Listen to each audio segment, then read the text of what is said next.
Wisconsin Eye's 2014 election coverage is brought to you by the Wisconsin Hospital Association. For over 90 years, a valued voice for Wisconsin hospitals, supporting high-quality, high-value care in communities like yours.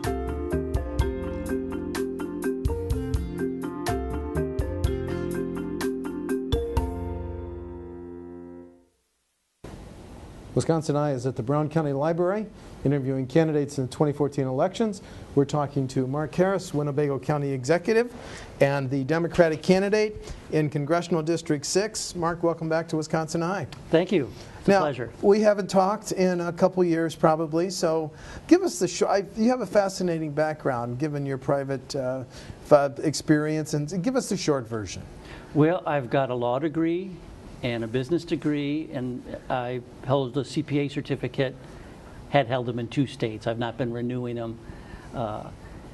But I worked for Associated Bank in a bank trust department and actually started up a trust department for them in Oshkosh, Wisconsin. That's how I ended up here 20 years ago. And while I was doing that, someone talked me into running for city council, and I had 3 good terms on Oshkosh's city council. And then I ran for a full-time political position, county executive of Winnebago County. And it was a tough race, but I did narrowly unseat an incumbent. And I'm now in my 3rd consecutive term as county executive, with bigger margins each time I ran.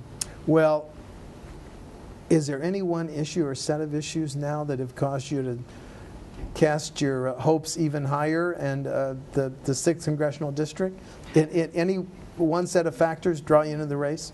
Well, the truth is that Tom Petrie's retirement is what makes this possible. As long as Tom was seeking re-election with a substantial war chest, this race would be very difficult for a Democrat. But now with Tom's retirement and a political opponent who staked out a position on the extreme right, you know, he wanted to be as far right as right could be, and he's positioned himself there. They've left the political center wide open, and I actually would argue that my political views are probably closer to Petrie's than my opponents were. Well, but I think Congressman Petrie was elected in a special in 1979. Mm-hmm. So a Republican has represented the 6th since 1979. But let me ask the question this way. What's at stake in this election, the only open seat among Wisconsin's 8 U.S. House districts? What's at stake? Well, you know, there's 4 issues in particular that I talk about, and I think the outcome on those issues could be at stake.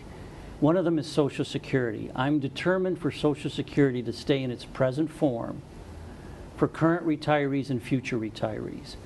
And there's a lot of people pushing for a substantial change in that system, but I know that more and more Americans are retiring without pensions. And to have income security, they need at least some source of money that's an income stream for life. So I'm going to fight tooth and nail to keep Social Security in that form. But it's now on track to go bankrupt when? Because they just pushed it back a little bit. But I know you're a numbers guy, so you can give me the year. Well, it never really goes bankrupt. What happens is that as long as the payroll taxes are flowing into Social Security, a benefit can flow out the other end. Yes. But with demographic changes, the size of that benefit could be affected. So there will have to be changes, and that's where I have an advantage over my opponent. My opponent's taken an absolute no tax, no fee pledge. He can't even effectively work on any sort of compromise to improve the health of Social Security. But right now, Social Security's collected trillions more than it's paid out. Right. But at some point, they pay out more than they take in, which means it needs to be fixed. Your ideas on how to fix it, sir? I think the best ideas are either to increase the income subject to payroll tax. Take it from take it to a higher level than it's scheduled to go to now. Now I think it's 107,000. Yeah, and it's scheduled to have increases in it over time, but you'd have to take it up faster. Or you could have a small surtax on wages above the Social Security maximum, and that actually may be the better solution. And the reason for that is if you raise the maximum wage subject to Social Security, that raises revenues now, but also raises benefits later for high-income beneficiaries. And I'm more worried about preserving the system for the person who's really depending on that money to support themselves, more so than I'm worried about, supporting a Social Security benefit that pays somebody's green fees at the country club. Okay. Well, but what would you tell residents of the 6th who are 40 and under about Social Security? Don't count on it? No. Support the system and make sure that it lasts for their generation and their children's generation. And it just takes a political commitment to do that. You talked about one of the options is raising the income level. I think it's $107,000 now. How high would you take it if you could wave a wand and take it? Well, I don't see why it couldn't be much higher. Couldn't be 150 or 200,000 even, because as your income gets higher, your ability to pay that amount is improved. But really, it should be raised to the level needed to keep the system sound. We'll get into your other 3 points in a minute, but I'm going to talk about another major program that's scheduled to go bankrupt, Medicare. Your thoughts on that? It's a more difficult problem. But again, I think there needs to be a commitment to keeping that healthy. And the answer is probably bargaining on the price of pharmaceuticals, probably having to put more money into it to keep it healthy. But without that, many senior citizens would have no health care, and that's the time in your life when you use the most health care. What do you think has been the impact of the Affordable Care Act in Wisconsin, Mark? I think it's been good. I think hospitals that had lots of non-paying customers are now having a higher percentage of their clients actually able to pay through insurance for their health care. So I think those hospitals that were taking in people that weren't fully insured in the past are probably going to be better off. There are some difficult aspects of the Affordable Care Act. Some people were forced to change from the insurance they had, and if their area had limited number of options, it could have been rough. But I don't know anyone that wants to end insurance coverage for children under 26 that can get coverage to their parent's employer now. I don't know anyone that wants to go back to the $1 million lifetime maximum. If you have a chronic illness, you could easily run out of insurance under that system. Nobody wants to bring back pre-existing conditions where if a family member had an ongoing condition, diabetes, something like that, where the parent couldn't change jobs out of fear that that condition would no longer be covered because it would be a pre-existing condition. Nobody wants to bring that back. There's so many aspects of this that we like. If the public's dissatisfied with it, then work on amending the parts they don't like and paying for the changes they want to make. Don't throw the baby out with the bathwater. Senator Baldwin has said she thinks the ultimate answer is a single-payer system. Do you agree? Well, I'm not going to rush headlong towards that. I mean, that could be a solution over time, but if we do that, we have to be willing to pay for it. But I think this system that is largely government support for a network of private insurance is probably a good answer for now. Let's make this work first. Paul Ryan recently suggested block grants to the cities for Medicaid. Your position? I think I like the federal program with its guarantees and its rules better than block granting. How do we know that all the states will treat the intent of those programs with respect if you block grant them? I would rather not see them block granted. Recent polls say Congress approval ratings 8%, 15%. Why is it so low? How would you try to bolster public confidence in Congress? Well, there's got to be a general change in attitude. I think Congress people have to stop digging their heels in and say, I want 100% of my way or I won't support anything. We've got to realize that there is a need to compromise, and we can't let the ideal, or what one individual thinks is the ideal, be the enemy of the good. We have to work together to find common ground and take steps forward where we can. And John Kennedy said something interesting. He said, don't look for the Republican solution. Don't look for the Democratic solution. Look for the right solution. And don't spend your energy trying to assign blame for the past. Take responsibility for the future. And that's kind of my guideline for governing my behavior when I get to Congress, is I want to look to find real solutions for the real problems that Americans face. I don't want to get caught up in the political infighting. It's of no interest to me. When I asked you what's at stake in this open seat in the 6th Congressional District, you said you talk about 4 things, and I honestly think I only give you a chance to talk about one. So please go ahead and mention the other 3. We're financing our roads and bridges through a gas tax, but our vehicles are getting more and more efficient, so we're paying less and less towards maintaining the highways and bridges. We have to have a dedicated source of revenue to keep those up, because if we defer maintenance on the highways and bridges, we're going to lose a lot of infrastructure jobs. We're going to lose a competitive advantage we had over other countries. And we're also going to leave our children another deficit, which would be a deficit of unfinished road maintenance and repair. So we need to face the fact that we need adequate revenue to keep the system healthy. And what is your idea for a dedicated long-term revenue source? You know, I'm open-minded on it, but you know, the obvious ones are going to be either a change in the gas tax, or a change in registration fees, or diverting funds from some other expenditure that isn't as important to you. But finding that something else is pretty tough.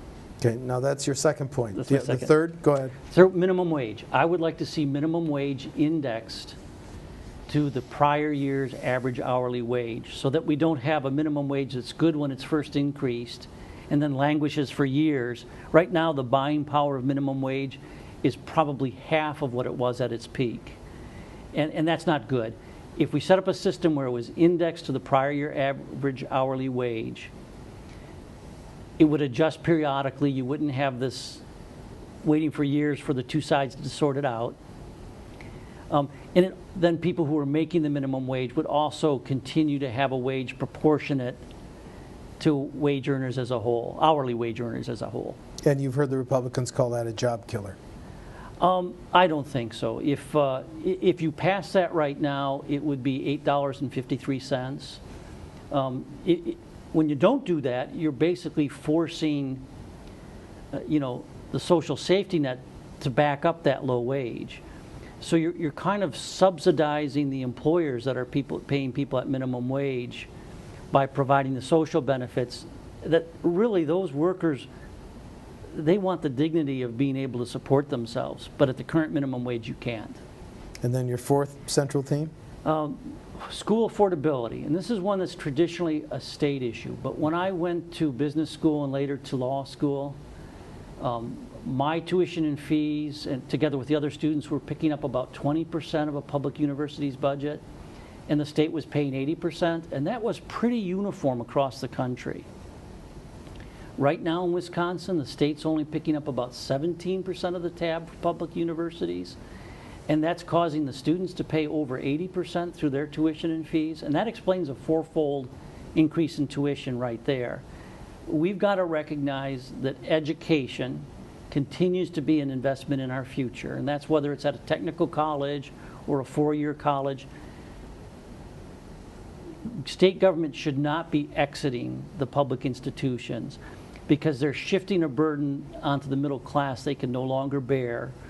Or if they're covering it, they're often covering it by excessive amounts of borrowing, these student loans. Yes. And there's another issue there. The rates of interest on the student loans are too high, and students should be able to refinance them if they establish good credit after they graduate to obtain lower rates. You're talking here about the $1 trillion in student loan debt. Yes, and it's actually hampering our society because you've now got young people who are putting off marriage, their first home purchase, maybe even their first new car purchase because of the amount of student debt they have. And part of that has been the shift off of the state and onto students and their families. Okay. What provisions would you push for in a immigration reform bill? Immigration poses a lot of issues, but we know we actually need the workers, and our population growth is below ZPG, the zero population growth right now. So many industries, if you go to a dairy farm, you're going to find foreign workers doing the milking. If you're watching people harvest the crops, you're going to see foreign workers doing that. So what I think is we need an expanded guest worker program, and we have to make sure that the foreign workers are guaranteed the same protections, the same safety protections, the same minimum wage as other workers. You know, there might be a special wage for agricultural work. But the point is, it should be the same for non-citizens as it is for citizens, so that they don't undermine the wages in the areas where they work. But if there's work to be done that they're willing to do and that a domestic population is not willing to do, we're actually wise to have a program that legally allows people to come in and do that work. The 10 to 12 million adults who are here illegally, should there be a path to citizenship? And if so, what should the steps be to citizenship? Well, you know, I've heard some commentators recently almost talk about a parole type system where they are here illegally, but if they've been here and not broken any other laws other than the way they immigrated, then set a time period that if they continue to be good citizens, pay their taxes, don't break any laws, that would lead to a path to citizenship. I think that actually makes sense, and probably is beneficial to our economy in the long term. 57,000 children who recently crossed the borders within the last 3 months.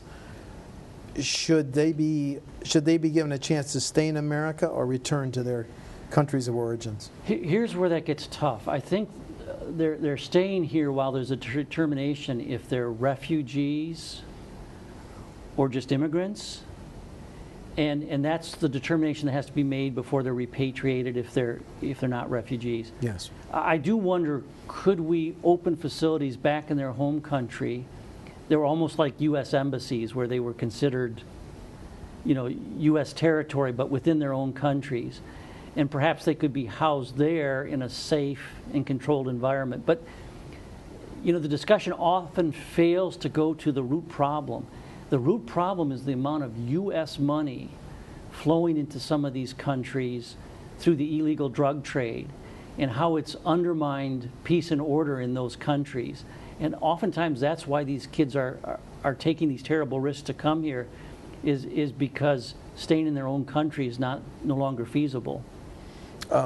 So you're not saying they should all be sent back to the countries of origin? Well, it would be nice if we had facilities back in their own countries while they waited determination. I think a lot of them are going to be determined to be immigrants that will eventually be returned.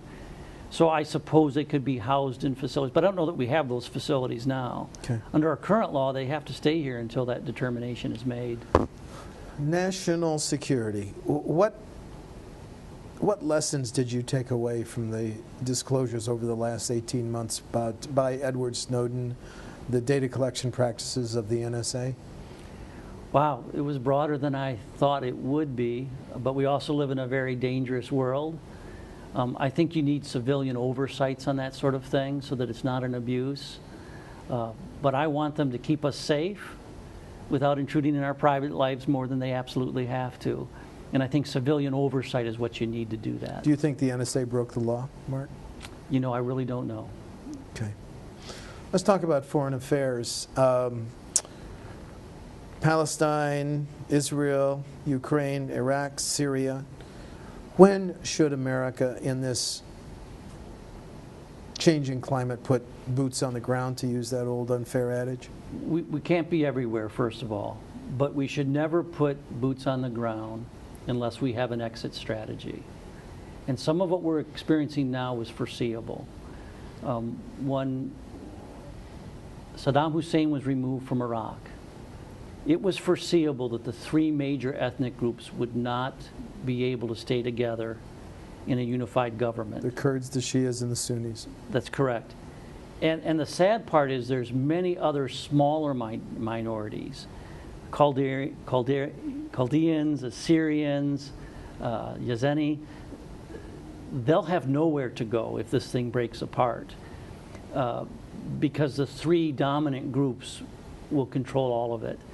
But it was almost foreseeable that if you didn't have a mechanism in place, you know, some sort of loose federation, to prevent this from happening, that it was going to happen. And I fear in Afghanistan that when we eventually leave, that the Pashtun majority will gain control of that country again, and they'll look very much like the Taliban. Do you, does the threat of ISIS or ISIL, to use the president's term, does it justify anything more than our airstrikes? Does it justify sending our soldiers into that theater? Perhaps you have some advisors in there on the ground, but no, not a general movement of troops in on the ground. We need to rely on our allies in the region on the ground. We also need a broader coalition of countries participating in this. And probably we have to work behind the scenes to encourage some sort of Sunni alternative to ISIS. Because the Sunnis have embraced it because they had no other group championing the Sunnis. And this is the worst group they could have picked. But we need to work behind the scenes to create some sort of moderate alternative that the Sunnis can support. Should we work with Syria, a government we haven't supported and wanted ousted, to fight ISIS? I don't know how we can after all the things we've been involved in there. It's very unfortunate how the Middle East seems to be crumbling and how there's disorder, because civilian populations suffer terribly when this happens. Energy policy, do you support the Keystone Pipeline? Well, you know, they have to add so much solvents to the tar sand oils to ship them by rail or by pipeline that they really are a severe pollutant. I would honestly prefer them not to cross our land. But if you give me the hard choice of wanting that oil to come through my district on rail cars or pass through a pipeline, I would have to say the pipeline is the lesser of the two evils. Because right now I'm seeing more and more oil tank cars passing through my district on the Canadian National Railway than I've ever seen before. And I'm even being told that there's such a volume of oil coming by rail now that it's squeezing out other type of traffic, like agricultural traffic. Grain and yes, ag commodities. So, gee, I wish the oil wouldn't cross U.S. land or aquifers at all. But if it's going to come either by rail or by pipeline, pipeline's the lesser of the two evils. The Obama administration recently announced a proposed carbon emissions on a state-by-state basis. Do you support those? I think we have to do something about carbon emissions. And I think certainly when they put limitations on, that will support the development and enhancement of energy alternatives. I still think that if done properly, nuclear can have a role. You do? I do. There's a big debate in Washington. How real is the threat of global warming, climate change? I think it's very real. In fact, I read some island nation was having to move their capital from one island to another because of rising sea levels. Okay. So I think it's real. I do accept that some people can rationally debate the extent to which global warming is man-made or natural. But personally, I believe that much of it, if not all of it, is man-made, and so we really need to address it. Let's circle back to politics. The last time I met with Congressman Petri, he said that the 6th District is one of the highest nationally in the number of manufacturing jobs, which surprised me. That's the case because, well, the numbers support it. If so, what special obligation would you have as a congressman from the 6th District? Well, you certainly would have to be cognizant of the needs of manufacturers. But whenever you talk about jobs, whether you're talking about manufacturing or jobs in general, I think what's been lacking here the most is a source of venture capital or investment in startups. Because most of the jobs we have now in manufacturing and in other areas came from companies that started up that were very small. And most job growth is coming from the small companies. So we need a way to nurture these small companies and keep them in Wisconsin. And an awful lot of companies leave Wisconsin because they can't obtain financing or venture capital to continue. So I think that's an area that has to be focused on. Let's circle back to politics. Have all the positions that you've just been giving me, you think Tom Petri pretty much, and you are in alignment on these positions? You know, I don't know on all of them, but I know on the Highway Trust Fund. Okay. You know, I had that up on my website, but I'm going to guess Tom was thinking in very similar manners, and he actually, when they put temporary money into the Highway Trust Fund to kick the problem down the road, he said, look, they need a dedicated source of revenue. This isn't a solution. You've got to address the revenues for the Highway Trust Fund. And I thought, boy, that's perfectly aligned with what I'm saying. And the other day they asked him if he was endorsing my opponent, and you know, he kind of damned my opponent with faint praise, and then said a few nice things about me in the same statement, which leads me to believe that he recognizes that some of my positions are probably closer to his. That, you know, he was always thoughtful and soft-spoken. He was someone that wanted government to work, not someone that wanted to blow up government. And I suspect he views me as more similar to who he was. And, you know, he also was a moderate. He was a sponsor of the Earned Income Tax Credit. He actually did lunch counter sit-ins and was a member of the NAACP at one time. And so he was that moderate brand of Republican that so many Wisconsinites liked. And Steiger before him was a progressive Republican, someone that would be considered ultra-liberal today by today's standards. So I think I am closer to Petri in his positions than my opponent is, but I've not heard from Petri on all of them. But I can't imagine that Tom would want Social Security to go away. I can't imagine that he would turn his back on low-income wage earners and say no increase in minimum wage. Are these positions that Senator Grothman has taken? Yes. Okay. Yes. Well, you would use the term, he's too extreme for the 6th District. You just gave me 2 examples. Do you want to offer some others? Well, he's had a number of statements. When he moved to remove the Equal Wage Enforcement Act, and that may not be the exact name, but he talked about it was okay to pay women less because they didn't work as hard and didn't set themselves up as heads of households. He suggested that the purpose of sex education in public schools is to turn the kids gay, and that's wrong on so many levels. And he's just made these outrageous comments, and I think part of it is that socially the man's isolated. You know, he's never been married, he lives alone, and I think he doesn't have a chance to test his views against other people, so he tends to these extremes. Well, I guess my final question is, today the National Republican Party put out a press release calling Grothman one of their young guns, an emerging leader. Are you going to be able to compete financially with if Republican Party and third-party groups support Grothman? Are you going to be able to match it? I believe I'll have enough money to make my campaign. But, you know, one of the things Grothman has stressed is let him do for the national budget what he's done for the state budget. Let's review. State debt, over $14 billion at an all-time high. State spending at an all-time high. The current fiscal year's budget is severely in the red, and there may even be a need for a budget correction. And County Executive Harris, where do I stand? I've reduced the county's debt by more than 30%. I've reduced the spending by 4%. And I've still been able to meet the basic needs of the community, building a new nursing home, adding engineering classrooms to University of Wisconsin-Fox Valley. I'll stand my record against his anytime, and I think I'll have enough money to tell the story. Okay, thank you very much. Winnebago County Executive Mark Harris of Oshkosh is the Democrat running in the 6th Congressional District. Mark, thanks for talking to Wisconsin Eye. It was my pleasure. Thank you. Good, thank you.